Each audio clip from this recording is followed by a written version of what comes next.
غلط امید۔ تحریر اسلم بلوچ۔ سورج کی لالی مشرقی افق پر بلند ہو کر بتدریج گھٹتی جا رہی تھی اور اس کی زردی میں کمی کے ساتھ ساتھ تپش میں ہر لمحہ اضافہ ہو رہا تھا، مگر وہ ان سب سے بے نیاز اپنی نظریں ہاتھوں میں تھامے اخبار پر جمائے انتہائی انہماک سے ایک خبر پڑھ رہا تھا۔ جوں جوں وہ خبر پڑھتا گیا، اس کے چہرے پر بشاشت کے آثار نمودار ہو کر مزید گہرے ہوتے چلے گئے۔ بالآخر اس نے فرحت بے خودی سے اخبار سائیڈ پر رکھتے ہوئے صحن کی طرف دوڑ لگا دی۔ بابا، بابا، اماں، یہ دیکھو تو، میرے نام کے ساتھ اخبار میں میری فوٹو چھپی ہے۔ یہ سعود کی آواز تھی، جس نے 12ویں جماعت کے امتحان میں بلوچستان بھر میں تیسری اور لسبیلا میں پہلی پوزیشن حاصل کی تھی۔ یہ اس کے گھرانے کی ہی نہیں بلکہ پورے لسبیلا کے لیے آج فخر کی بات تھی۔ اچھا، یہاں لاؤ تو ذرا اخبار، سعیدوں نے چہکتے ہوئے کہا۔ سعید احمد المعروف سعیدو سعود کے والد ہیں، سارا دن مزدوری کرتے ہیں، کیپسٹن سگریٹ کے کش لگاتے ہیں اور ساری رات کھانستے رہتے ہیں۔ اس نے خود تو نہیں پڑھا، لیکن بیٹے کو سرکاری اسکول میں داخل کرا کر یہ سنہری الفاظ اسے ارشاد فرمائے، تم جانو تمہاری پڑھائی اور اس کے اخراجات۔ سعود اسکول کے بعد دن کا بقیہ حصہ ریڑھی پر، جنرل اسٹور پر یا درزی کے ہاں کام کیا کرتا تاکہ اپنے والد پر کسی طرح اس کی تعلیم کا بوجھ نہ پڑے۔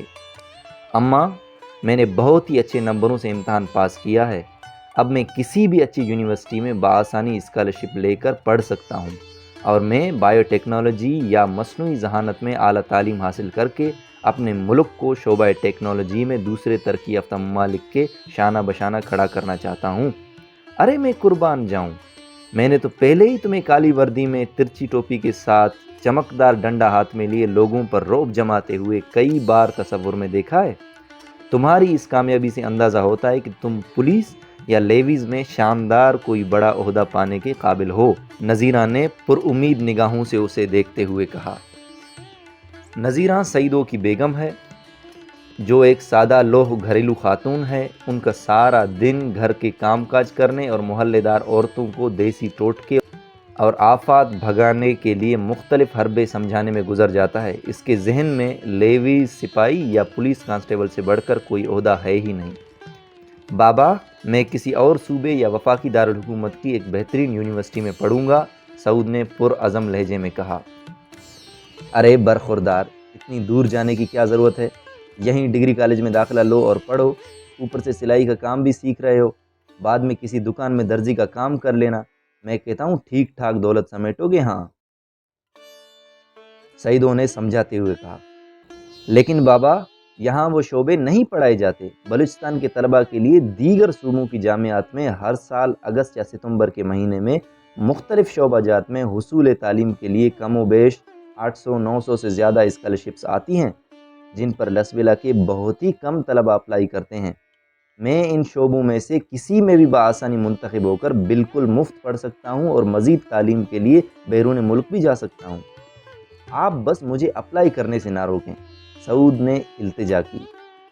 چپ نالائق، ایک بار تمہیں کہا یہیں رہو تو ختم ہو گئی نا بات؟ تمہارا باپ بھی امریکہ گیا ہے کہ تم جاؤ گے، سعیدوں نے گرجدار آواز میں فیصلہ سنا دیا۔ بابا، مجھے اپنے گھرانے اور قوم کے لیے کچھ کرنے دیں، کیونکہ لکڑیوں کے ذریعے جلائی گئی آگ سے اماں کے ہاتھوں پر جو چھالے پھوٹتے ہیں، ان کی جلن میں اپنے سینے میں محسوس کرتا ہوں۔ چھوٹو جب دوسرے بچوں کے ہاتھ میں کھلونے دیکھ کر روتا ہے تو میرے بھی آنسو نہیں روکتے۔ سعود اب تقریباً روحانسا ہو کر بول رہا تھا، اس کی آنکھوں میں آنسو تھے۔ میرا دل خون کے آنسو روتا ہے جب میں دیکھتا ہوں کہ لاسی قبائل اپنے حقوق کا تحفظ کرنے سے کتراتی ہیں، چاہے غیر مقامی افراد کی بڑھتی ہوئی آبادکاری ہو، یا پھر غیر قانونی اور سفارشی بھرتیاں ہوں، یا جعلی لوکل سرٹیفکیٹس جاری کرنے کا معاملہ۔ ان تمام معاملات میں مقامی لاسی قبائل کی اکثریت دم سادے بیٹھی ہے۔ میں یہاں پر وہ ماحول نہیں پا سکتا جو مجھے اتنا قابل بنا سکے کہ میں ان ناروا سلوک کے خلاف اپنی صلاحیتوں سے مکمل استفادہ کر سکوں۔ اس کے لیے مجھے جدید دنیا دیکھنا ہوگی، ایک بڑے شہر کے کسی اچھے ادارے میں پڑھنا ہوگا۔ ابا جان، آپ لوگ سمجھتے کیوں نہیں؟ سعود، تمہیں پتہ نہیں، ایسے شہروں کے لوگ بڑے چالاک اور ہوشیار ہوتے ہیں، خدا نخواستہ تجھے لوٹیں، ماریں یا اغوا کریں تو ہمارا کیا؟ نذیرہ کی آواز حلق میں ہی اٹک گئی۔ سعود نے بولنے کے لیے منہ کھولا ہی تھا کہ وہ دوبارہ بول پڑی، ہمارا تیرے سوا کون ہے؟ میں روٹی کے 3 ٹکڑے کر کے ان کی نوک کاٹ کر تجھے کھلاتی ہوں، بھلا کون اس طرح تیری بلاؤں سے حفاظت کا اہتمام کرے گا؟ اگر تم چلے گئے تو سمجھو کہ یہ گھر اور اس کے افراد تمہارے جانے کے ساتھ ہی دفن ہو گئے۔ اماں خدا کے لیے بس بھی کریں، آپ تو ایسے بول رہی ہیں کہ ان سے ہماری پرانی دشمنی ہے اور وہ سب بندوق تانے کھڑے ہیں کہ کب سعود آتا ہے کہ ہم اس پر گولیوں کی بوچھاڑ کر دیں۔ ایسا کچھ نہیں ہے، وہ تعلیم یافتہ لوگ ہیں، وہاں پر ہر کوئی اپنے اپنے کام میں مصروف رہتا ہے، مجھ پر کوئی غور ہی نہیں کرے گا۔ اس کا یہ بولنا ہی تھا کہ نذیرہ نے چیخیں مار کر رونا شروع کیا اور سعید غصے میں بڑبڑانے لگا، اوہو اچھا ٹھیک ہے۔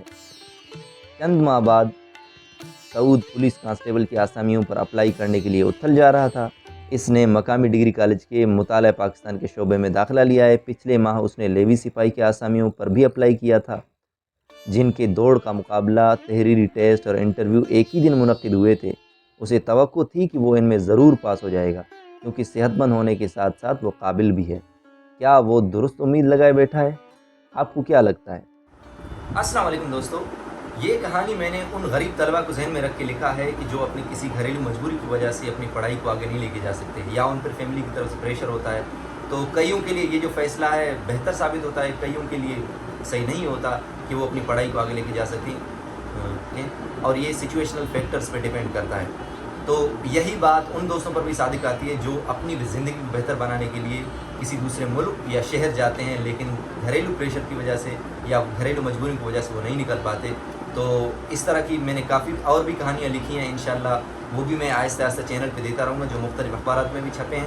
تو اس طرح کی مزید ویڈیوز کے لیے چینل کو سبسکرائب کریں، ویڈیو کو لائک کریں اور دوستوں سے شیئر کریں۔ بہت شکریہ، تھینک یو۔